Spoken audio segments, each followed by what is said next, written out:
Ladies and gentlemen, I welcome you to this course of consumer behavior. This course belongs to the larger domain of marketing. This course is about consumer behavior. We have identified 12 different broader objectives related to this course, and they can be better discussed with the help of these two books, that is Consumer Behavior by Schiffman. It's a recommended book, and then further we have a reference book, that is Consumer Behavior by Solomon. So we can discuss related to marketing, that is the process of creating value, then building strong relationship with the consumers, and at the end we have to capture value in return. The first process is creating value. So how to create a value without understanding the requirements of the consumer, their needs and wants. So for that reason, study of consumer behavior course becomes evident. So that is the objective of this course, to understand the consumer behavior and the different types of consumers, relationship between consumer behavior and marketing concept, societal marketing concept, segmentation, targeting and positioning, relationship between consumer behavior and customer value, satisfaction, trust and retention, how new technologies are enabling marketeers to better satisfy the needs and wants of the consumers, how marketeers are increasingly able to reach consumers whenever consumers wish to be reached, makeup and composition of model of consumer behavior. So now these are the objectives of this course. So now let's start with the definition of consumer behavior. Consumer behavior is the process which consumers undertake in order to search, purchase, use, then evaluate, and after that dispose of the products. So there are many decisions which they are making, that is when to purchase, where to purchase, how much to purchase. So these are very important decisions, and marketeers are very much concerned about these things because they want to increase the sales. Without understanding these things, it would be very difficult for them to understand. So the consumers can be divided into two types: personal consumers and organizational consumers. Personal consumers are the households, the people who are purchasing products for the sake of their own consumption, for the sake of their home, families. So they are personal consumers. And organizational consumers, the people who are purchasing products to produce further products or to resell the products into the market. So now this chapter and the coming most of the chapters would be focused upon personal consumers. So now this is the extended simple model of the consumer behavior. You can see the input is the place from where the information is coming. Information is coming from two sources, that is the marketing stimuli and external environment. So some of the factors are under the control of the company. They are controlling the information, for example product, price, place and promotion. And there are some factors which are out of the control for the company, but still the information is coming to the consumer.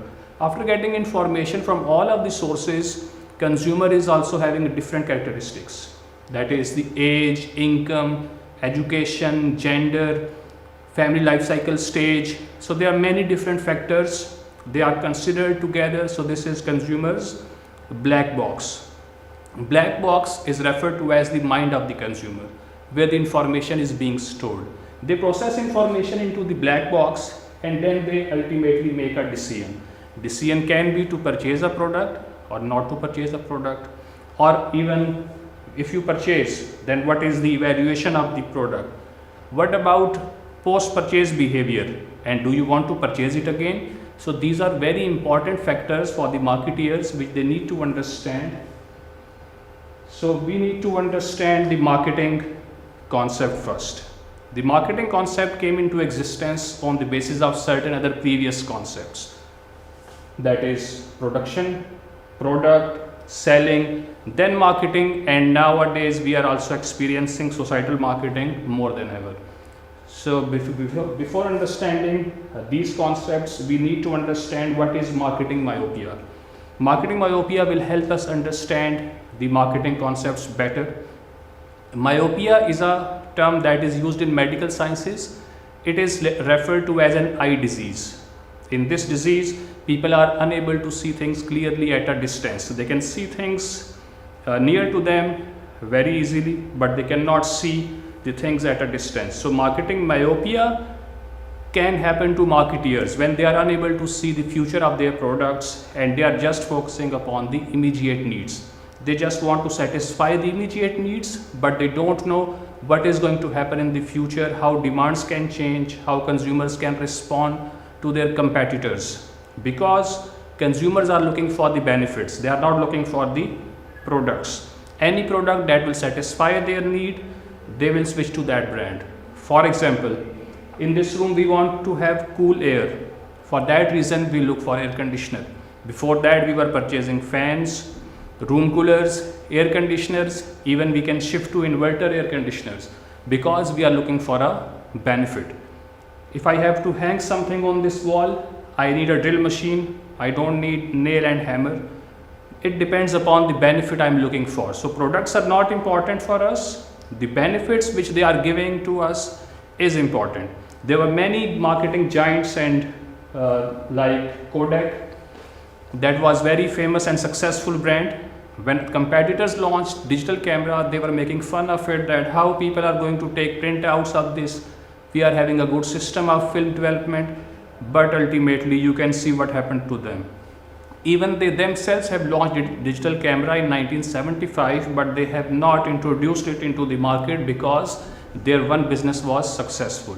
But ultimately in 2005 they were left with only half of the employees, and now I believe they have closed the operations.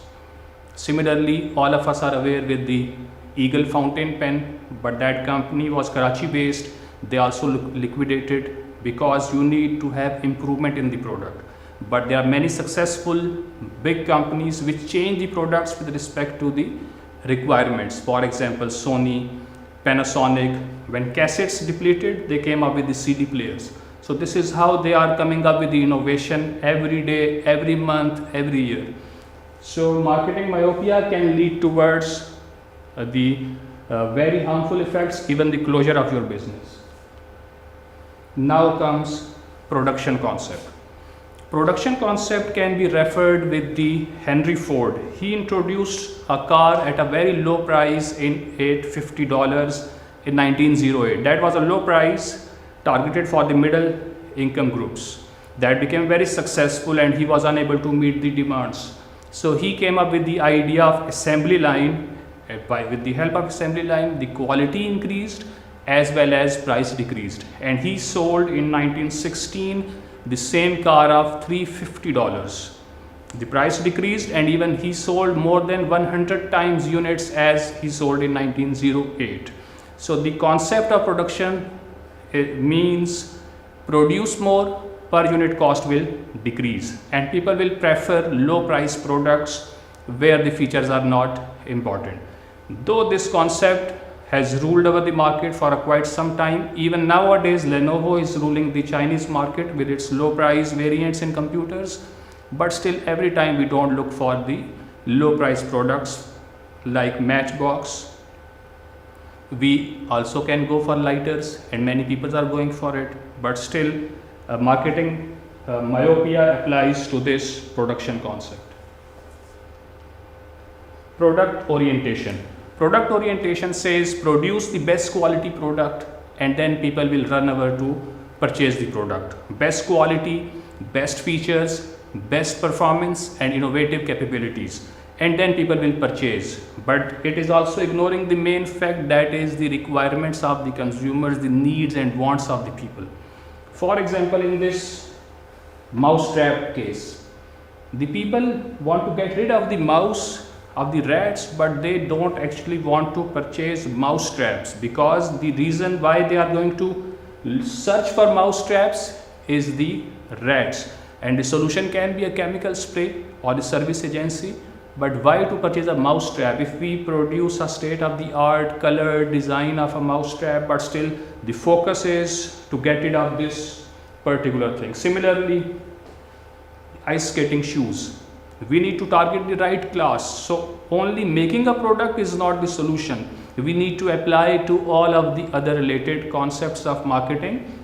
Ice skating shoes promotion within Karachi, I don't think so is a fruitful idea, because we need to first identify the number of people who are using it and how they can be best targeted. So instead of producing the best quality product, the focus should be on needs, wants and demands. So this also refers to marketing myopia.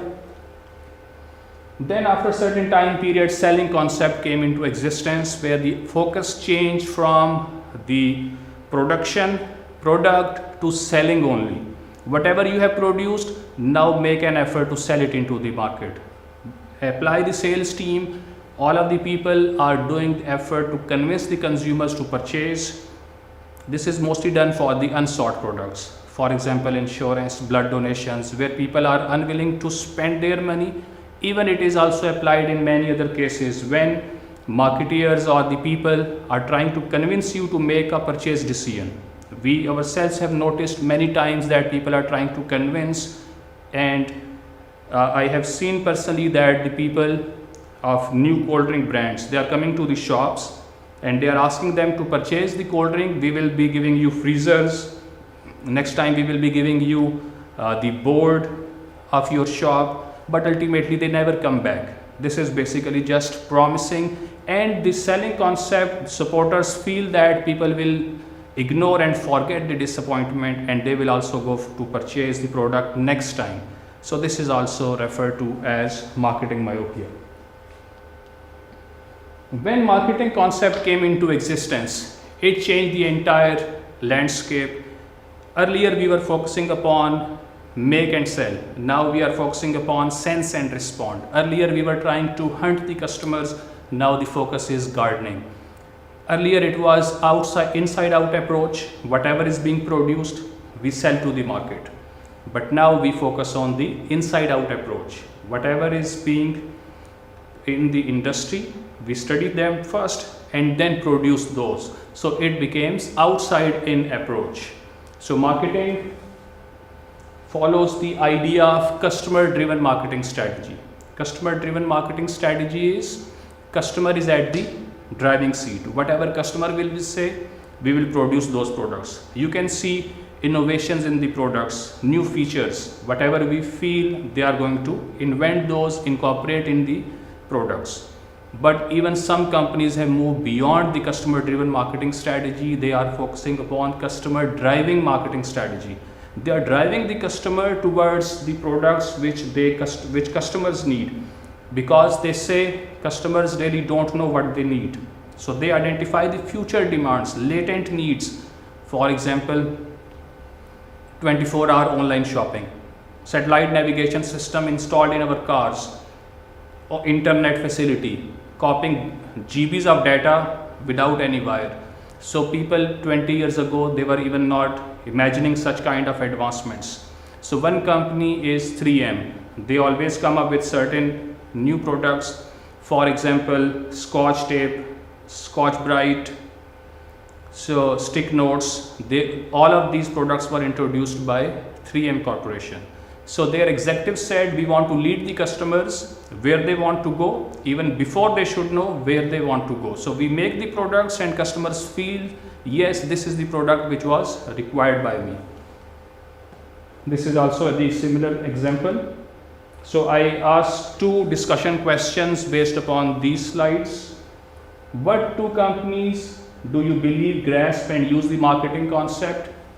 Why do you believe this? So you can discuss these questions during your session.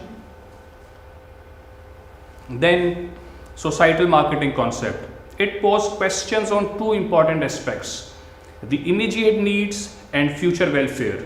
So the companies are producing many products which are required by the consumers. Companies are giving us all of the things what we want, but at the same time they can hamper the environment, the health of the people, like the ongoing requirement for the fast food burgers. Hardee's came up with the monster thick burger having 1/3 Angus of beef, 4 slices of American cheese on a buttered bun with mayonnaise as well, giving us 1420 calories and 102 grams of fat. Similarly, McDonald's and Burger King, they are still cooking their fried food in the oil that is high in artery clogging trans fat, but still we are purchasing. Moreover, they are giving us inconvenient packaging. anything is left, they will give us the parcel as well. They are giving cold drinks in the shopping bags. All of us remember that in our childhood there were many campaigns that plastic bags are not good for the health and the environment. But what happened that they became good for us? No, companies know that we are looking for the immediate benefits, so they are providing us those products. So society is looking for welfare, companies are looking for the profits, and consumers want satisfaction. So we need to come up with a win-win situation where everyone is getting the right kind of things. So one of the company, that is Johnson & Johnson, is very much concerned about the environment and the well-being of the people. Their one product, Tylenol, in 1982 the product got tampered in few of the stores. They got to know and 8 people died with that. They spread the information. They said don't purchase it for a certain time period, and they have lost $100 million in revenues, and they have called back the entire stock. After a certain time period they relaunched it and people well perceived it, and on this day they are #1 pain reliever in US and in most of the other parts of the world. Then these are further concepts related to marketing. The first one is consumer research. Consumer research can also be referred to as marketing research. Marketing research is very important to understand the needs, wants and requirements of the people, so that we should be able to produce those products. So study of consumer behavior tells us to do marketing research and how to do it, how to gather data about the people and understand their requirements. For that we need to make segments of the entire market.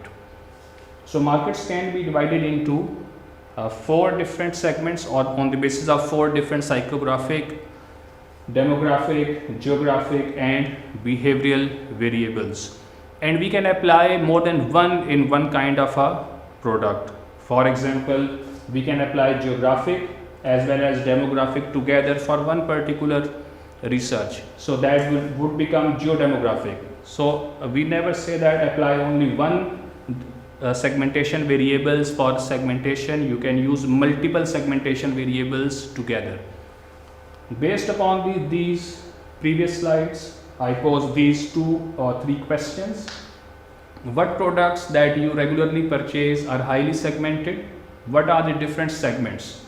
Why is segmentation useful to the marketeers for these products? So you can discuss these questions during your sessions.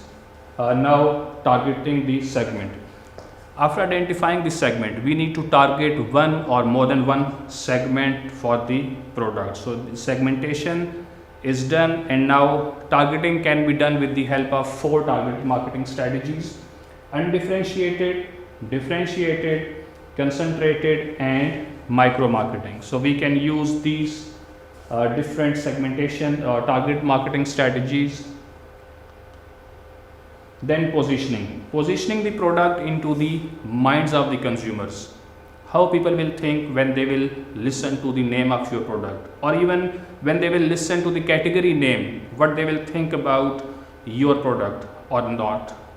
For example, if I ask you a question, tell me the name of a fairness cream, or tell me the name of a anti-dandruff shampoo, mostly Fair and Lovely and Head and Shoulders come to our mind.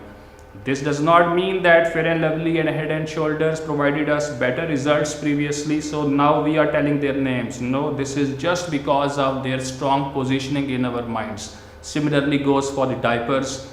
We mostly tell one name to others.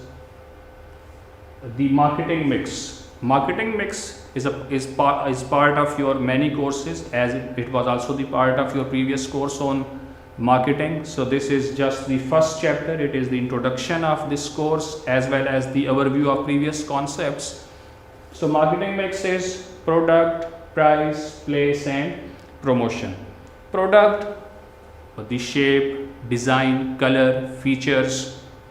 Price is the only P of marketing, that is giving you the revenues. All of the others are incurring some expenses, but this P is going to give you some return on your investment, the amount of money people will pay to purchase a product. So this is for the sake of exchange relationship.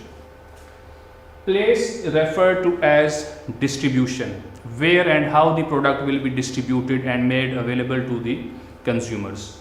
Promotion, the way of creating awareness about the product, advertising, public relations, and many other tools are available. So companies try to have a successful relationship with the consumers.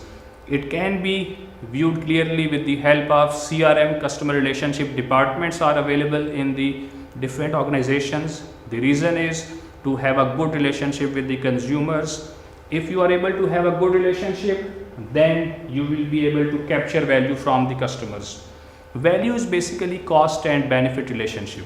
If the cost is more and benefit is less, the customer will not get value. And if the benefits are more than the cost, the consumer will get value out of that relationship. Then ultimately, if you get value, you might be satisfied. Satisfaction is determined on the basis of the exchange as well as expectations built by the company. Companies build expectations by their communications. If companies are coming up with the communications in such a way that they are doing over promising. Over promising is when they are promising many features but the product don't have those features, then consumer would be dissatisfied. And if the level of expectation is equal to the product itself, then the consumer would be satisfied. And if company is doing under promising, promising less features but the product is having more features than that, so now we would be getting the delightful consumers. Then delightful consumers will have trust on the company, they will have positive word of mouth, ultimately they will go to purchase the product again, they would become loyal consumers, and then retention will increase. So discussion question on it: how does McDonald's create value for the consumers? How do they communicate this value? So you can further discuss these questions. So digital economies, they also have a huge impact on the consumers and as well as to the marketeers. Companies are now interacting with the consumers on one-to-one basis. It was considered almost impossible few years ago that a person can communicate and have a dialogue with a company, but now with the advent of these technologies, single consumers, personal consumers are even having contact with the company and they can also have interaction together. Companies are also interacting with them. Multinationals, they are also making the products as per the requirements of the consumers. Dell came up with this idea that you are going into local markets to get your system designed. Come to our website and choose the specification of your own system, your hard drive, screen, monitor, memory, storage, and deal with us, and we will deliver the computer within 7 days to your doorstep. Furthermore, there are many other companies, for example, Oakley. You can go online to select a particular frame size, glass, color, size, design. Nike gives you customization. You can have your name, color, even the color of Nike swoosh can also be customized by the consumer. Instantaneous exchanges, you can have immediate exchange of information with the company as well as with the consumer. Google also provide many services of AdWord, AdSense. Even data is also stored. Whenever we log in into any website, the information is stored, and next time it can give us the similar kind of offers because they are also having the profile of each individual. Consumers are also becoming very powerful with the advent of these technologies. We can do zipping, we can do zapping.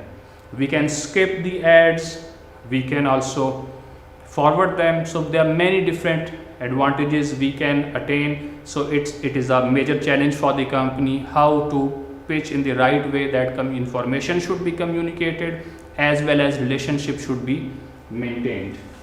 So the consumers can use these different array of devices to have interaction with the company. That is the reason why companies are also having their social media presence on Facebook, on Twitter, on many different places. The companies are also maintaining their pages, their blogs to share information and as well as to respond to the consumers. Even people also use them regularly and share their reviews on different websites. So it's a challenge for both of the parties.